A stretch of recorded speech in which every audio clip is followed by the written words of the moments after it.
Good morning from Garrett. We're here with our good friend Tom. Morning. Our food consultant and chef. So we're just going to talk about turkeys and hams there, and just a few tips there, because even we find in the shop here, bar even Christmas time, they're very popular during the year. So Tom's just going to go through a few different tips with them. I have my ham ready and I have my turkey fillet, so I'm going to pass you over to Tom now. This is a green ham. There, we just cut it in half. We usually bone out the whole legs of pork, take all the bones out, and then just dry cure them. So this is a small piece of ham. I'll pop you over to you, Tom. Beautiful. Beautiful. It looks good. And ham sometimes can be salty, and sometimes not so salty. But this one looks really, really good. You can see sometimes there'll be even crystals around the edges. They're very salty. So what I like to do is just make sure that it's well trimmed, which it is, like this, and we just pop it into water, and bring it to the boil, right? So we're going to add some more flavour to that. So anytime I'm cooking a ham, or even if you're boiling other types of meats, add a few herbs, and it doesn't have to be the perfect herbs, you can have the dried off bits of sage, a bit of thyme, some garlic, and again, sometimes you wouldn't even peel the garlic, but we just happen to have it peeled today. You can just pop it in with the skin on, some chopped onions, Lovely, yeah. and it just adds, like, we call it in the tray a bouquet garni. It's just loads of flavour, and that amount would give loads of flavour to the ham when you're cooking it. No need to add salt, we just add a little bit of pepper. But again, if you had whole peppercorns, just drop them in whole, and it just adds a nice little bit of spice to the ham. And then pop it into cold water and bring it to the boil slowly on the stove, and it just very, very slowly simmered. It can take maybe 3 to 4 hours for a half a gammon like that. If you had a full gammon, that would take 4 or 5 hours.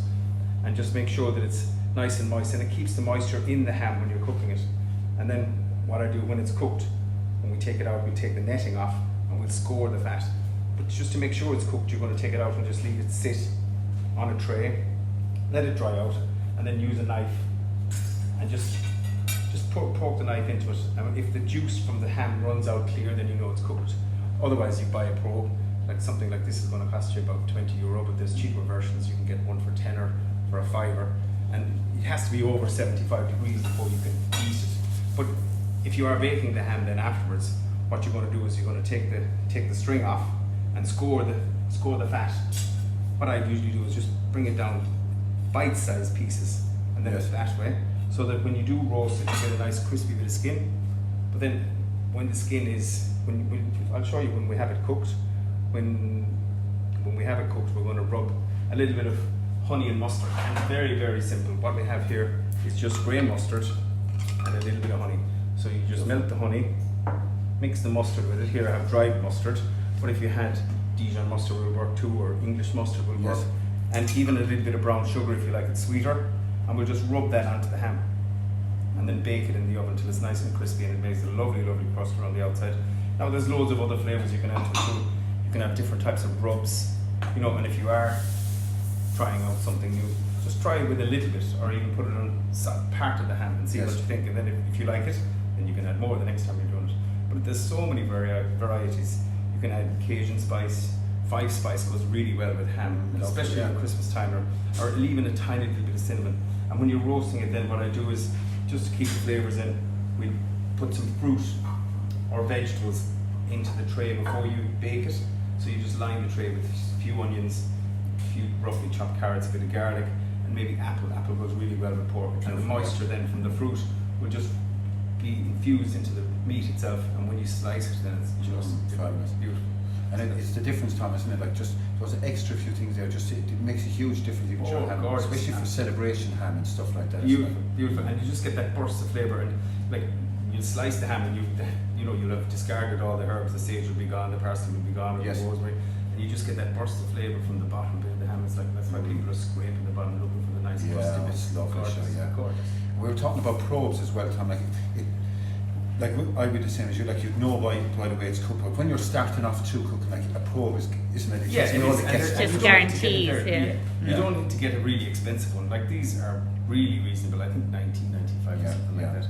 And it just, when you are taking the temperature, just make sure that you stick it right into the centre. And just turn it on. It gives you exact cooking temperature, and anything over 75 degrees for pork, bacon, turkey, chicken, absolutely perfect. It's different when you're cooking with cuts of beef.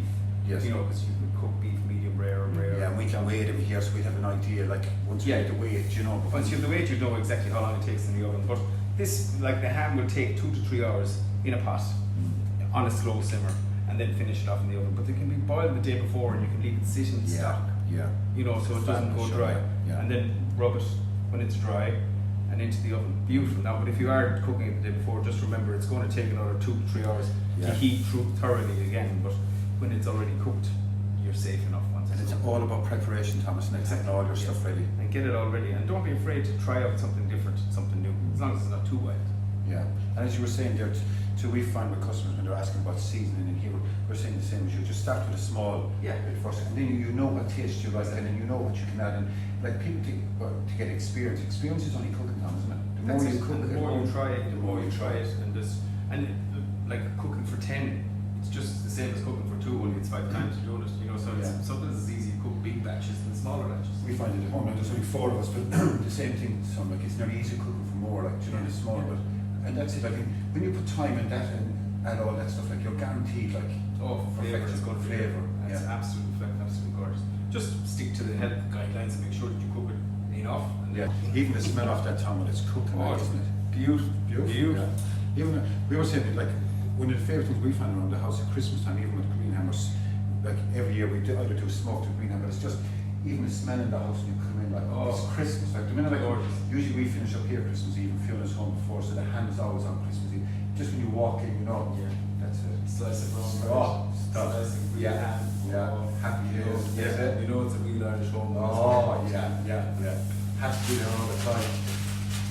And even with the leftovers with them, Tom, too, with ham, like you cannot go wrong. Oh, and it lasts for ages. Like I'd always advise people to use the turkey first because the ham is cured anyway, and the ham will last a week or 2 even after Christmas. We took so much ham last year.